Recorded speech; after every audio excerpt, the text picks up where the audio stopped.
Welcome to our channel. Today we how to authenticate with Vercel integrations using GitHub tokens, detailed guide step by step clearly. To authenticate with Vercel integrations using GitHub tokens, start by logging into your Vercel account. Once logged in, navigate to the dashboard. Select your project from the list displayed. Next, click on the Settings tab located in the sidebar. In the Settings menu, locate the Integrations section. Here, you will find various available integrations. Choose the GitHub integration from the list. If you haven't set up a GitHub integration yet, click on the Add GitHub Integration button.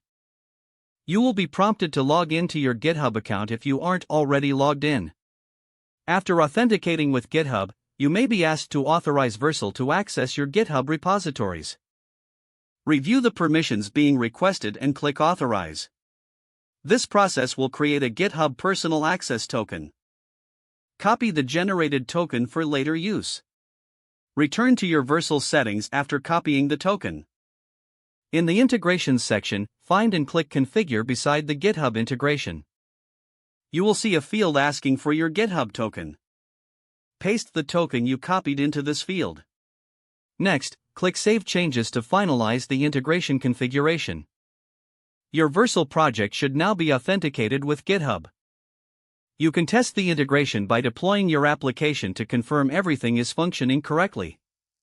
If you encounter any issues, revisit your GitHub settings to ensure the token has the appropriate permissions. For further troubleshooting, consult the Vercel documentation for integration specifics. Once configured, your development workflow will be greatly streamlined by the seamless connection between GitHub and Vercel.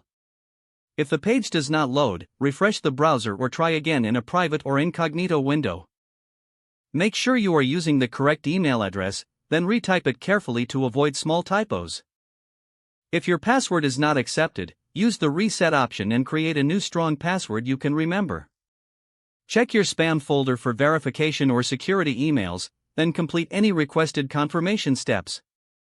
Enable two-factor authentication if available to improve account security and reduce unauthorized access risk. After signing in, review your profile details so your contact information and settings are accurate and current.